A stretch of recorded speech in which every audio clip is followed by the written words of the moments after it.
자, 북한산 석탄이 한국에 밀수가 되었습니다. 밀수지요. 유입이 아니지요.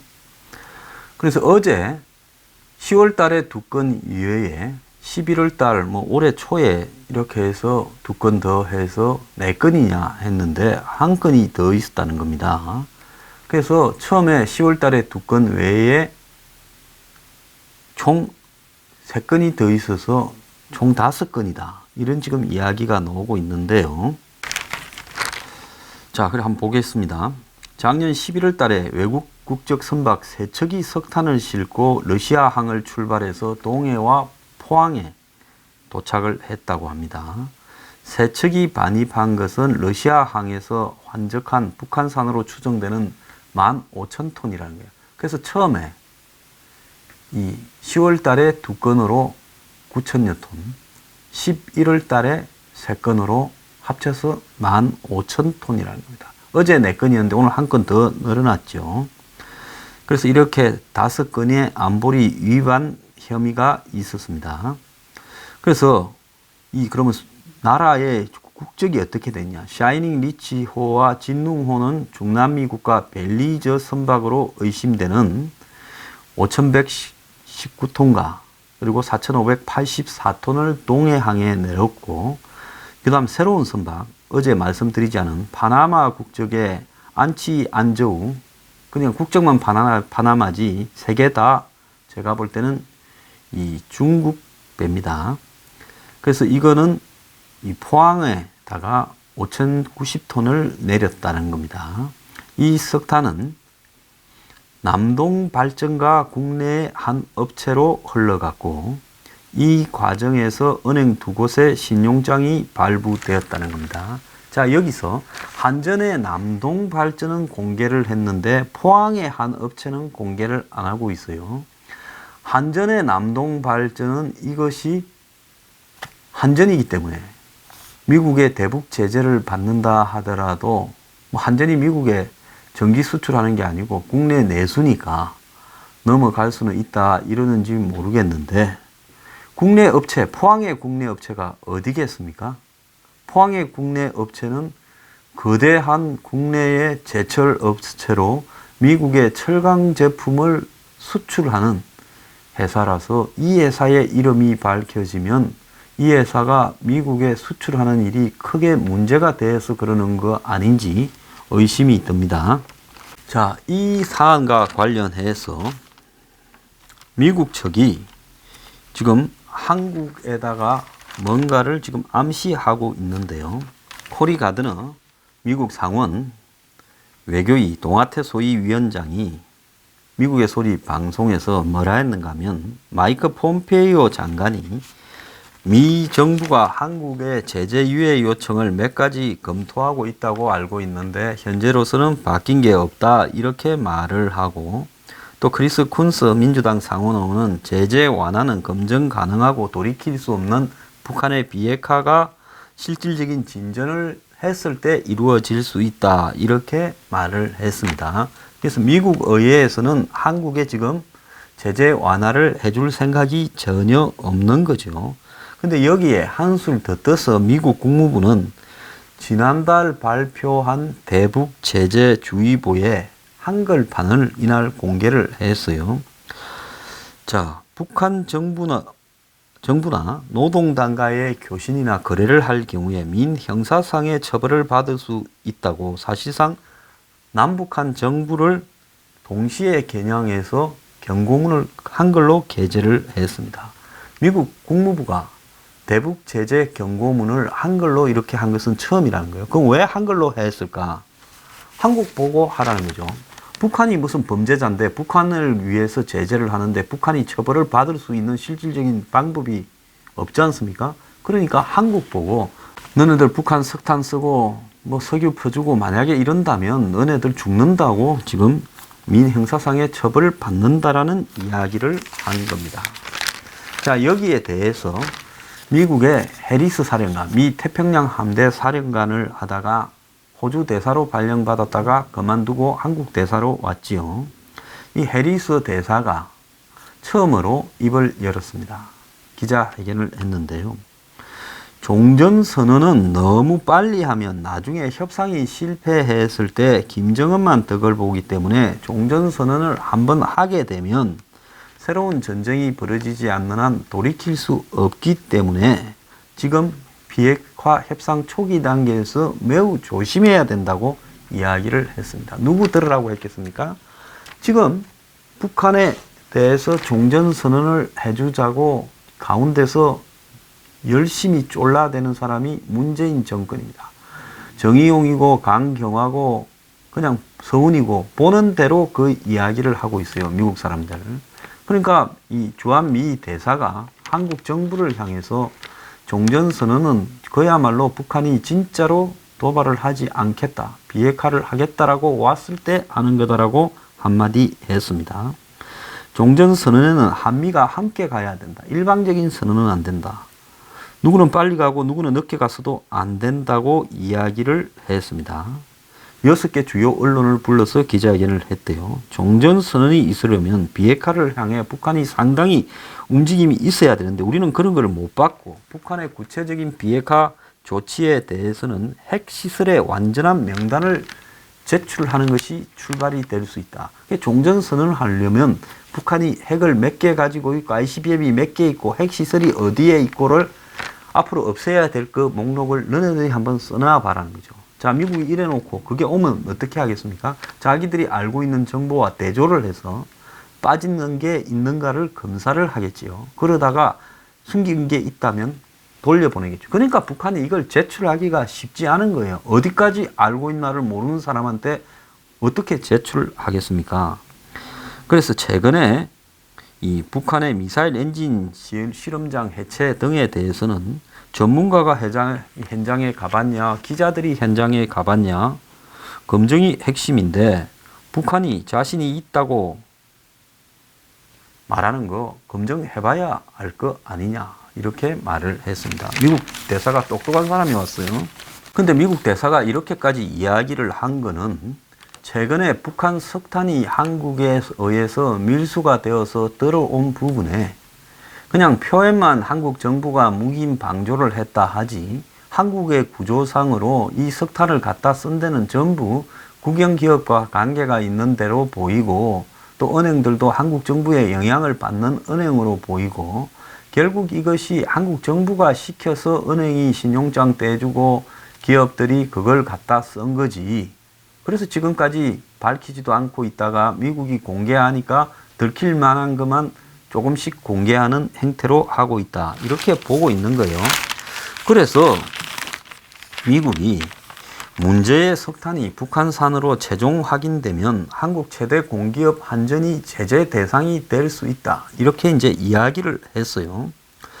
자, 미국은 남북 관계를 중시하는 한국이 제재에서 이탈할 거라는 불안감을 가지고 있었는데 그래서 이것이 지금 확인되고 있다는 거예요. 그래서 최근에 서훈, 정의용, 강경화가 잇따라 미국을 찾아온 것은 사실 공개 안 된 이야기 중에 미국이 한국 제재 하지 마라고 설득하고 가서 둘러댔겠죠. 우리는 몰랐다. 그런 회사도 중간에 갖다 대는 사람이 뭐 잘못 갖다 대가지고 러시아 건 줄 알고 썼더라. 이제 이렇게 하면서 너무 제재하지 말고 그냥 경고만 주고 끝내자. 이제 이 이야기 하려고 그러는 겁니다.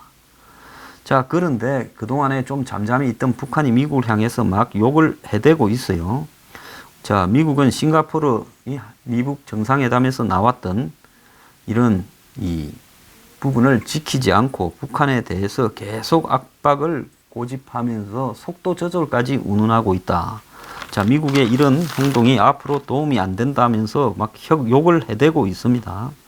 자, 근데 미국 국무부는 자신들이 경고한 한글로 된 주의보에 미국과 유엔은 대북 교역 및 북한 노동력 사용에 제재를 가한다면서 북한 상품의 구매와 북한 노동력 사용에 주의하라고 이야기를 하면서 또 북한 수출업자가 원산지를 속이는 경우 북한이 시장 가격보다 훨씬 싼 가격에 물건을 팔 때도 이에 말려들지 마라고 주문을 했습니다. 실제 북한은 무연탄을 팔면서 지속적으로 아주 싼 가격에 팔고 있다. 이렇게 지적을 했고요. 자, 그러면서 더 나아가서 이 북한과 거래할 경우 미국 내 대리 계좌를 박탈할 거라고 달러 거래에서 퇴출될 수 있음을 이야기를 했습니다. 그러면 한전은 앞으로 세계에서 한전에서 쓸 천연가스나 석탄을 수입하는 문제에 있어서 미국이 달러 계좌를 쓰지 못하도록 할 수 있다. 앞으로 석탄 수입이나 천연가스 수입에서 문제가 될 수 있고 원자력 발전소에서는 그 핵심 기술이나 장비 등과 관련해서도 문제가 생길 소지가 있을 수 있어요. 미 의회는 더 강한 태도로 지금 제재를 주장했는데요. 통일부가 지난 1일 개성공단의 빠른 재개를 언급한 이후 코리 가드너 의원이 개성공단 재가동은 미국 법과 유엔 안보리 결의를 위반하는 거라고 한 방 나와버렸고, 그 다음에 공단을 재개할 때는 중대한 실수가 될 거라고 경고하면서 북한산 석탄이 한국으로 반입된 것과 관련해서 혐의가 확인되면 제재를 위반한 모든 개인과 기업은 완전하고 철두철미하게 이렇게 압박의 대상이 되어야 된다. 즉 미국의 세컨더리 보이콧을 할 수 있다라는 말을 했습니다. 벤 카딘 상원 의원은 남북 민간 교류도 대북 제재를 준수하는 차원에서 이루어져야 된다. 이렇게 말을 했고요. 개성공단도 마찬가지다. 그래서 미국 의회가 이런 태도를 최근에 보이는 것은 북한이 핵과 미사일을 계속 개발하고 있음에도 한국이 정신 차리지 못하고 북한에 뒷돈을 떼주려고 하는 일들이 벌어졌다면, 또 그걸 하려고 한다면 이것이야말로 용납할 수 없는 일이다라고 지금 미국이 생각을 하는 거죠. 트럼프야 지가 왔다리 갔다리 하니까 그렇다 치더라도 미국 의회는 지금 트럼프가 주한미군을 북한의 협상 대상으로 넣지도 못하고 감축도 못하도록 지난번에 하원에서 발의된 내용에 대해서 22,000명 밑으로 80%를 유지하도록, 지금 100이라면 그걸 통과시켜버렸습니다. 어디까지 통과시켰냐? 상원에서 본회의에서 찬성 87, 반대 10으로 통과가 돼버렸습니다. 그래서 상하원에서 각각 내용이 비슷하지만 조금 차이가 있는 것이 통과된 것을 상하원이 조율해서 이렇게 트럼프에게 이제 문구만 다듬어서 비슷하게 제출하면 되는 거예요. 그래서 상하원에서 다 통과됐어요. 그래서 트럼프는 이제 미군 철수 못하게 확정이 돼 버렸습니다. 적어도 내년에는요. 그래서 국방장관이 주한미군 감축이 미국과 동맹국 안보를 심각하게 저해하지 않고 한국, 일본과 완전한 합의를 거쳤다고 국방부 장관이 의회에 와서 지 이름 걸고 확약하기 전까지는 절대로 줄이지 못한다고 제안을 했습니다. 그래서 미국 정부가 또 앞으로 북한과 맺을 핵 합의 이행에 대해서도 검증평가를 의회에 주기적으로 받도록 의무적으로 보고하도록 또 확정시켜 버렸어요. 그리고 주한미군에 대한 의회의 인식 조항을 별도로 두고 주한미군 감축은 상당한 규모 감축은 CVID와 관련된 것이기 때문에 협상이 가능한 것이 아니다라면서 CVID가 이루어진 뒤에야 이게 논의될 수 있다라고 이야기를 했습니다. 자, 그러면서 이 법안에 한국 사람들보다 얼마나 인식이 훌륭한가를 한번 들어보세요. 주한미군 대규모 감축은 중국, 러시아, 북한 등 전제주의 국가들이 오랫동안 추구해온 목표이고, 북한의 핵 개발은 미국뿐 아니라 한국과 일본을 포함한 인도 태평양 지역의 전체에 대한 안보의 위협이다라고 해놔버린 겁니다. 그래서 주한미군이 이 필요한 부분이 한국을 지킨다는 차원을 넘어서서 미국의 사활적 이해관계와 관계가 있다고 못을 박아버렸어요. 자, 너무 걱정 안 하셔도 돼요. 트럼프 때문에. 자, 그런데 정신 나간 트럼프는 김정은이한테 또 편지를 하나 받았다고 1일날 고맙다, 곧 우리 만나게 되기를 하고 또 헛소리를 했습니다. 지금 미군 유해 55구가 미국으로 돌아갔으니까 미국에는 그 가족들을 불러서 훌륭하게 그 사람들의 그 추모식을 치렀죠. 그건 미국이 참 잘하는 부분이죠. 자신의 시신까지도 국가를 위해서 지킨 사람들의 끝까지 찾고 돌려받고 남은 사람이 없도록 하겠다라는 거는 잘 한 건데, 그런데 트럼프가 이런 식으로 뭐 있으나 마나한 김정은의 또 편지 하나 받았다고 곧 만나게 될 것이다라고 이야기하는 것은 참 잘못된 것이다라는 생각이 들고요. 결국은 이런 짓거리를 하는 것은 북한이 유해 송환을 잘게 쪼개서 질질 끌고 있으나 마나한 핵시설들을 갖다가 무슨 폐쇄하는 쇼를 하면서 결국 미북 정상회담을 살려서 끌고 가면서 북한이 요구하는 것들을 관철시키기 위한 카드로 지금 이용하고 있다는 겁니다. 그래서 지금 편지 또 하나 쓱 보내서 이 트럼프에게 힘을 약간 실어주면서 명분을 이용하게끔 하는 겁니다. 지금 중동의 카타르 같은 나라도 북한의 노동자를 월드컵이나 이런 것 때문에 많이 쓰는데 전부 돌려보내버린대요. 그런데 한국이 지금 앞장을 서서 대북 제재의 구멍을 뚫고 배신을 때려요. 이건 배신이지요. 같이 제재하자 해놓고는 혼자 싹 돌아서서 뒷구멍으로 북한에다가 석탄을 밀수하고 또 북한과 또 다른 거래를 엄청나게 했겠죠. 드러난 게 5입니다. 앞으로 또 며칠 지나면 몇 개가 더 터져 나올지 몰라요. 미국이 어디까지 안하를 갖다가 지금 체크하고 있다고 이렇게 보이는 겁니다. 자, 이런 상황에서 앞으로 미국은 과감하게 한국의 한전이나 한국의 제철회사에서 그걸 썼다면 두 회사를 세컨더리 보이콧으로 해버리고 한국의 시중은행이 여기에 관련됐다면 미국과 달러 거래를 못하도록 세컨더리 보이콧을 해버려야 된다고 제가 생각을 합니다.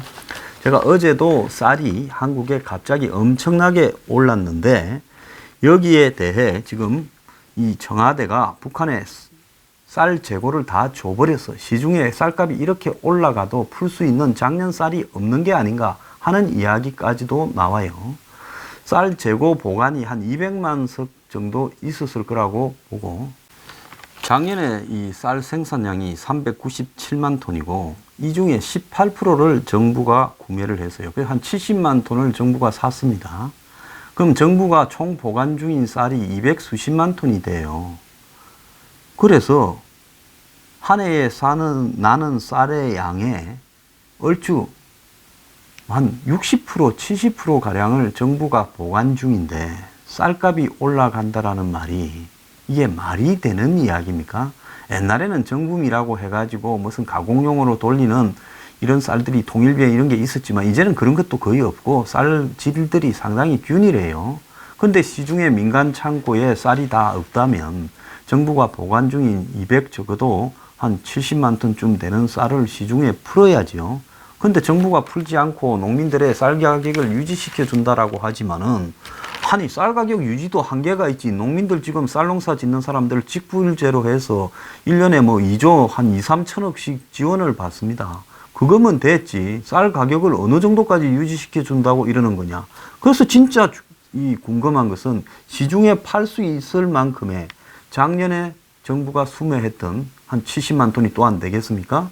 이 정도 쌀이 다 어디 갔느냐는 거예요. 그건 즉각 시중에 풀어가지고 쌀 가격을 낮출 수 있다는 겁니다.